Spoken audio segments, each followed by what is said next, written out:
This is Nadir Shah in Chicago, and you're watching my channel Knowledge for Quality of Life. Friends, I welcome to those who have recently joined the channel. I am sorry that I couldn't do the vlog last week.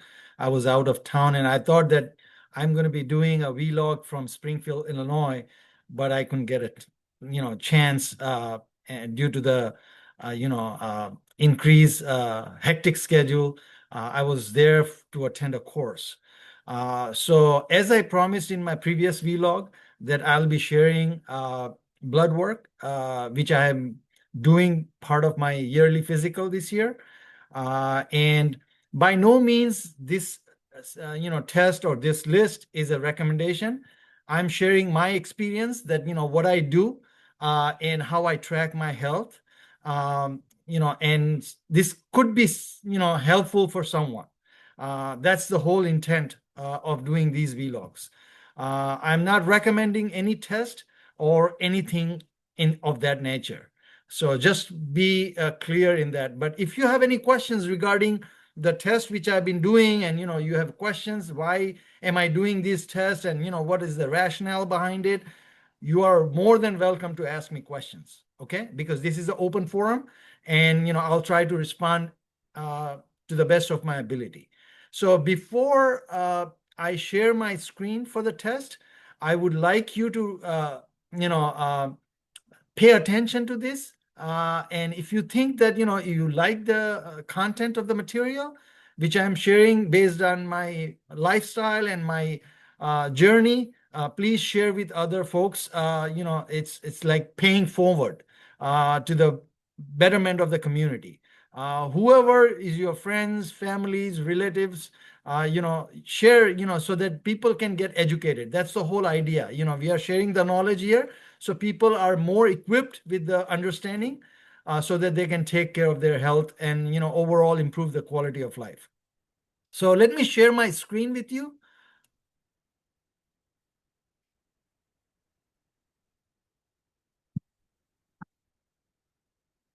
So what you see here that, I've been doing tests every year for the last 35 plus years in the United States.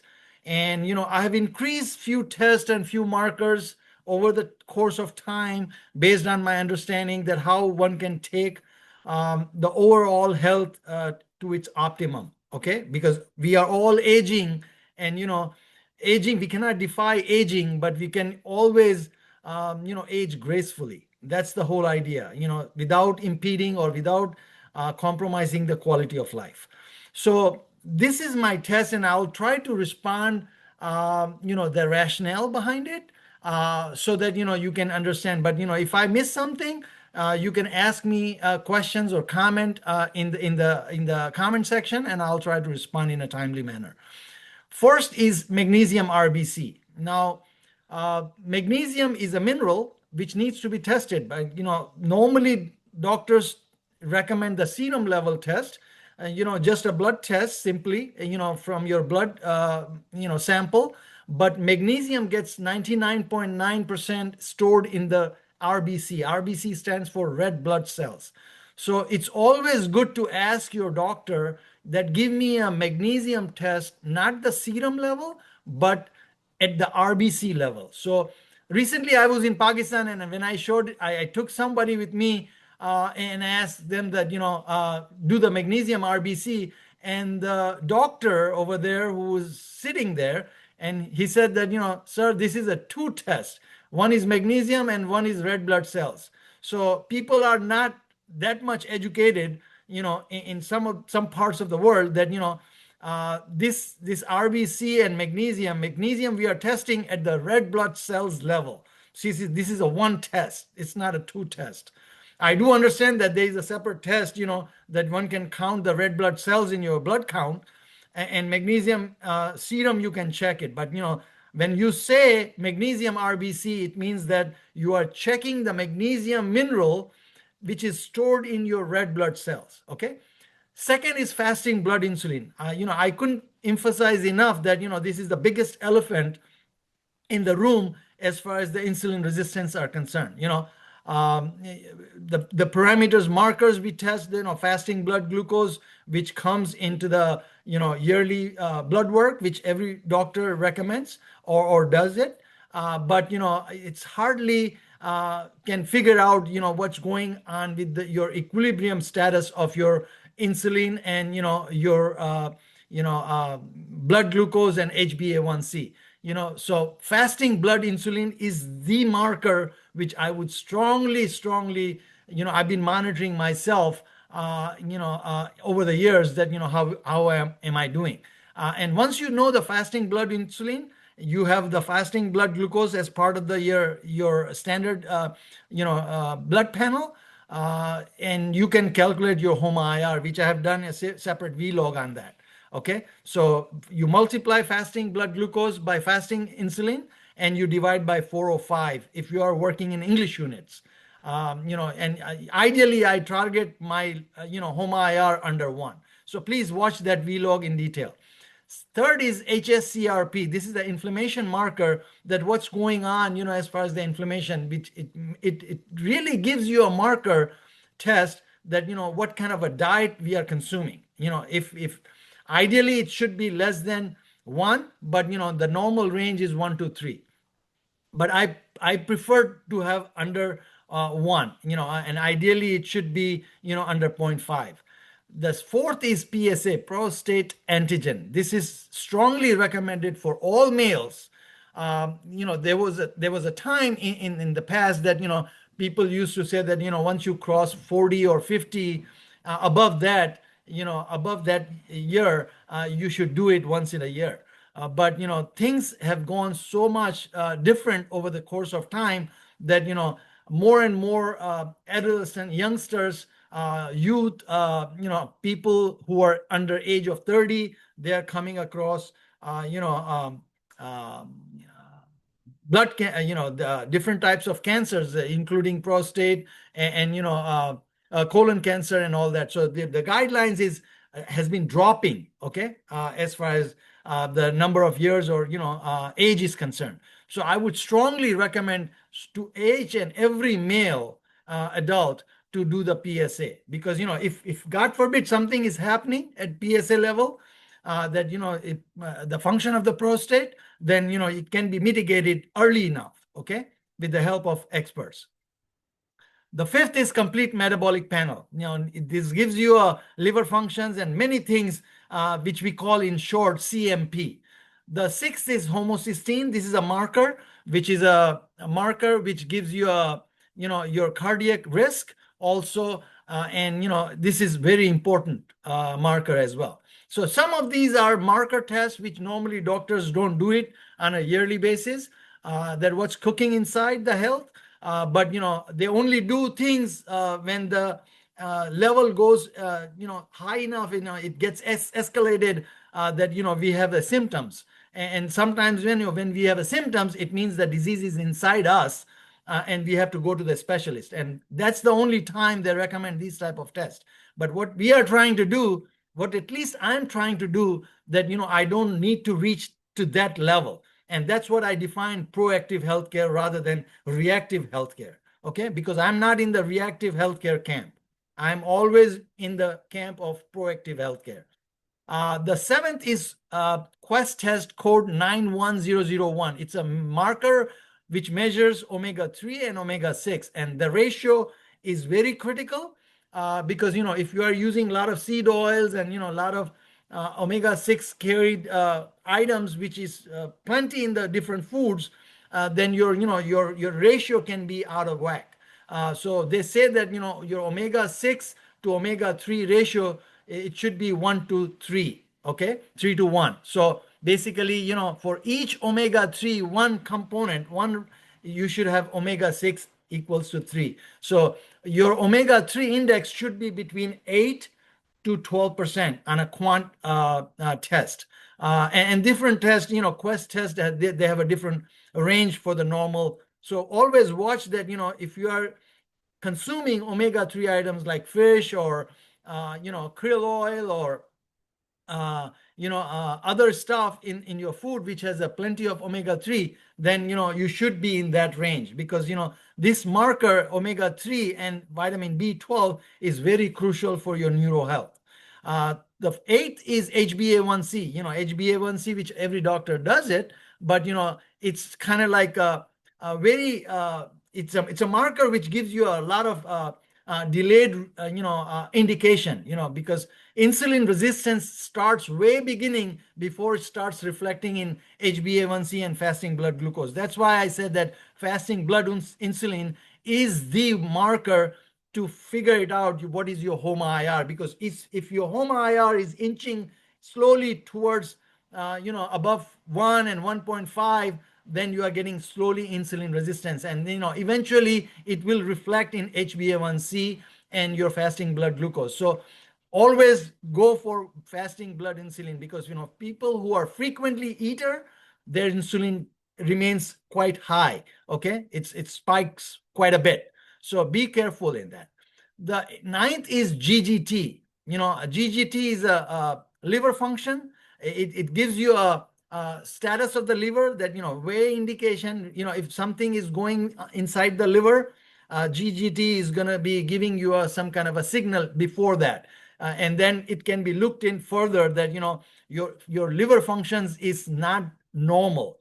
In addition to ALT and AST, which comes in complete metabolic panel as well, because ALT and AST is they call liver enzyme function. That also indicates something in addition to GGT. So basically ALT, AST, and GGT, if you look in the holistic picture, it gives you the functionality of your liver. Okay, so how the liver is functioning, is it normal, is something going on, and it's going to be reflective in that marker. Ferritin, this is the iron storage in your body. Okay, this is very crucial. Are you enough in iron content? Then 11th is TSH, thyroid stimulating hormone, with free T3 and T4, because TSH is the thermostat of our body. As I mentioned in one of the vlog, that it needs to be in certain range.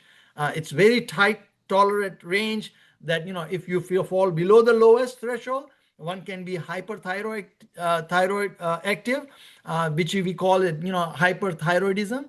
Or if it goes above the top of the range, lab range, then it could be a hypothyroidism. Okay, and it's very crucial in females as well, because mostly females goes into the hypo mode, and they've been handed out Synthroid, which we call levothyroxine as a generic.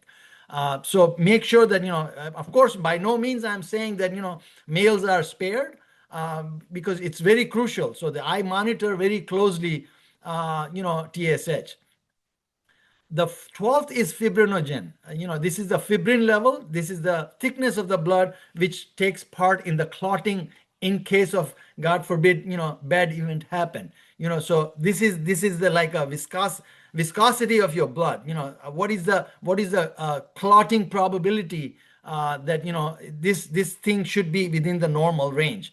The third is 13th is actually vitamin D 25-hydroxy. This is the most important test which I normally do. I do it twice a year, once coming out of the summer season and once coming out of the winter season, because I need to monitor my vitamin D level very tightly, so that I don't have this yo-yo type of bouncing back and forth all over the year. Okay, so I tightly monitor my vitamin D status.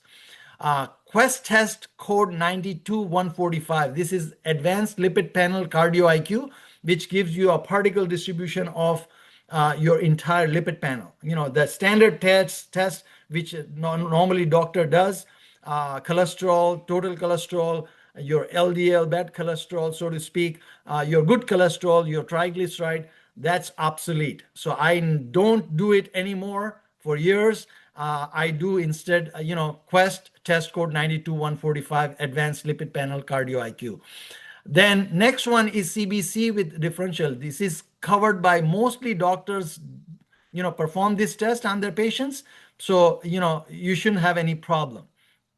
And it gives you a variety of functions that how things are going inside your body. Okay. The 16th is ApoA1. This is the surrogate marker for your good cholesterol, which is HDL. this needs to be monitored as well, that, are you okay in that?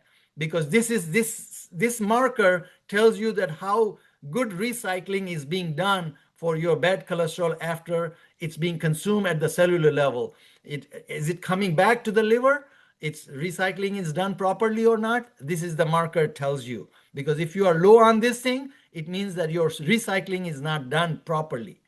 Quest has 10195. This is a vitamin B panel test, which includes all series of vitamin Bs, B1, 3, 5, 6, 12, 9, all the B vitamins. This is a complex B vitamin panel. So it gives you all the status of your nutrients. The next one is OXLDL, oxidized LDL. This is a marker which tells us that how my LDL, which is the small particles particularly, is being oxidized, because I told you in the past that small particles has a smaller surface area and they tend to get oxidized pretty quick.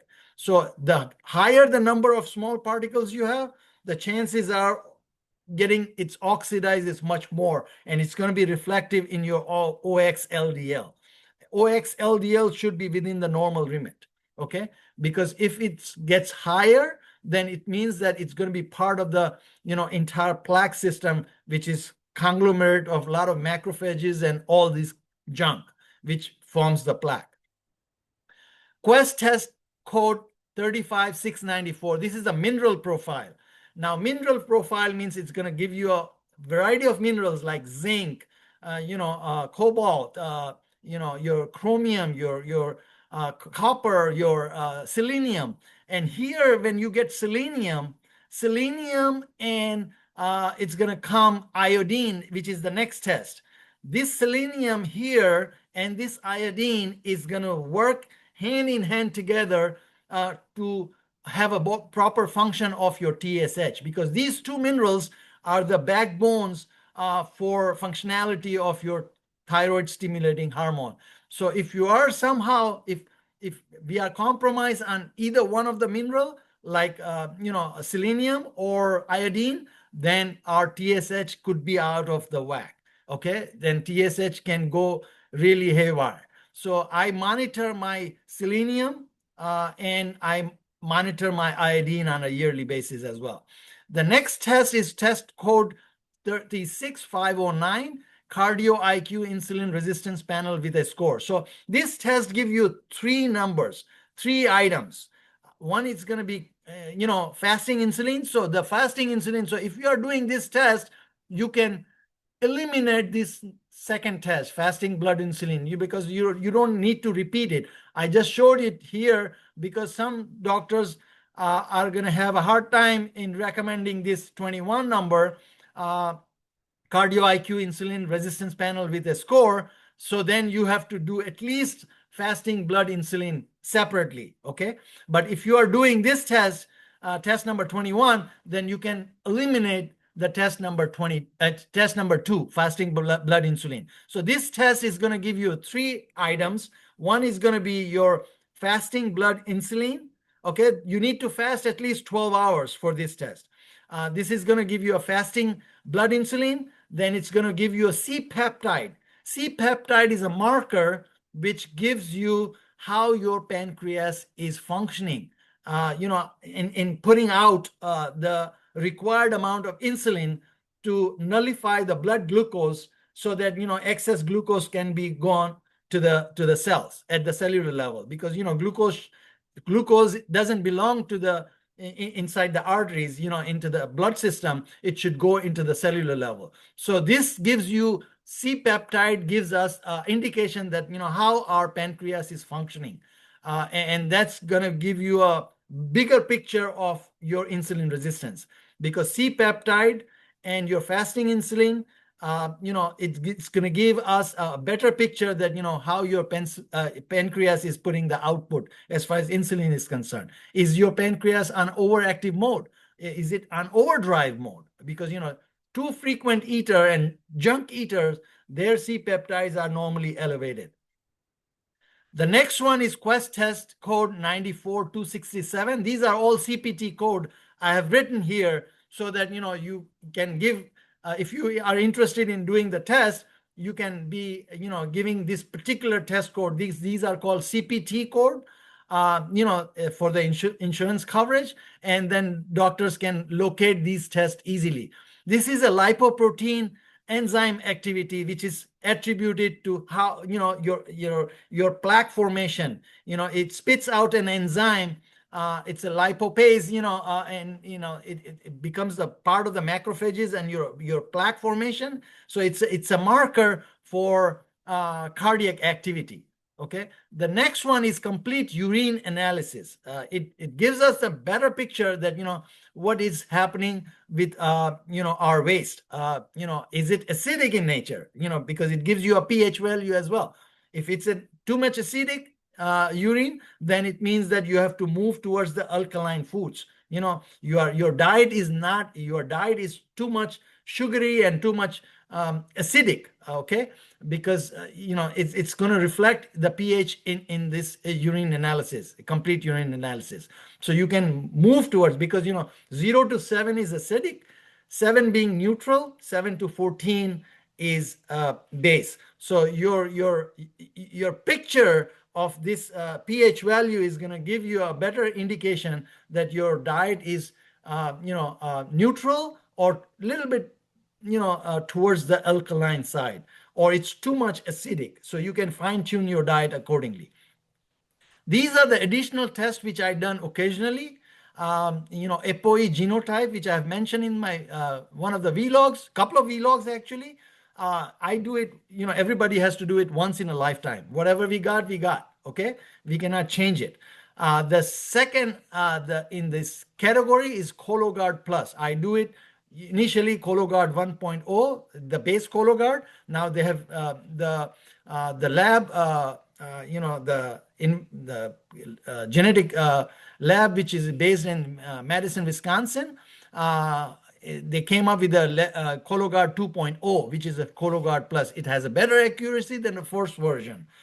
So insurance covers once in 3 years, but somebody can choose the gold standard colonoscopy as well. It's up to individual. I chose Cologuard Plus because there's no family history in my case of colon cancer. And I monitor very closely every once in 3 years. Okay. And along with my diet, whatever I eat based on that. The next one is coronary artery calcium score, which we call it KEC score. It gives you a measure of the plaque volume in case, but KEC score being 0 doesn't mean that, you have a free, check. It can be a soft plaque, which is not going to be, coming into the KEC score, ultrasound. So there is a possibility that, one can have a soft plaque as well. Having a KEC score 0 means, because, ultrasound is going to pick only the calcium deposits around the plaque. So, but still, I do it once in 3 years, and just to monitor what's going on, and then finally, I include a CIMT or carotid Doppler, whatever it's available, to check the status of my carotid artery, that it's clean or there's some kind of a stenosis going on. Okay, some kind of a plaque formation is going on. So I do it, once in 5 years. So let me share the screen here. So these tests, I do it, not on a prescriptive basis, just to monitor my health. Okay, I know that, I know a few folks within my friend circle and our community, they do it. They do these tests. Some of the tests on a regular basis, but they don't do follow up. When I say follow up, means if I see something is not working in the test, it's out of the normal, I have to, do some due diligence to see that, what I can do to modify my lifestyle. Okay. What I can do to bring that marker lower. Okay. If it's going higher. Okay. That's the whole idea of doing the test. Otherwise, just doing the test for the sake of doing the test, it's not going to serve anybody good, because, we are wasting money. We are wasting resources, even though it's paid by the insurance. I don't care. These tests are marker tests, and these tests are monitoring for the insidious disease down the line. These are non-communicable diseases which we are targeting way ahead in advance, because these marker tests are going to tell you the story before it gets manifested with the full blown into the body. Okay. Now, if I know that, something is not going the way it should be, then I can bring that thing to my doctor's attention, and furthermore, it can be investigated before it gets out of the hand and it's irreversible. Okay, that's the whole idea of doing the tests. Now, there are few folks in a camp which say, they say that, oh, I don't want to go for tests because, it's like opening a can of worms. Because, if I do the test, if something comes up, then, it's going to be an expensive thing. There are a lot of specialist visits and all that. I get it. I understand that, where those folks are coming from. But at the end of the day, it's my health. Okay. I have to decide that what is good for me. Okay. Because I don't want to become a liability on my family. Remember that. I'm not self-centered. Okay. It's my health. I have to take care of it because it's a gift from God. Okay. I have to keep it in the best shape and form to the best of my ability. But at the same time, this life has some responsibility on my family and my loved ones. Okay. I have to be proactive in a way that I don't become a liability to my family and burden to my family, because they'll be in trouble if I get something. Okay. To the best of my ability, I can control to some extent, so I should control that. Okay. That's my whole exercise of doing this. And I'm sharing with you based on that rationale. I hope that, it makes sense to you, but if it doesn't, I really, appreciate, your valid concerns as well. Because, at the end of the day, as I said, that, we are all responsible for our own health. Okay. Yes, doctors are there as a partner, but I'm in charge at the end of the day. It is me who is going to suffer one way or the other, not anybody else. I take doctors because, doctors have so many patients. Okay. I am a number for them, but I am the whole world for my family, and my family is whole world to me as well. Okay. So that's how I look at it, my family members, and I advocate them. If they want to follow the advice, if they follow the practices, it's up to them. I cannot twist anybody's arm. Okay. That's all I can do.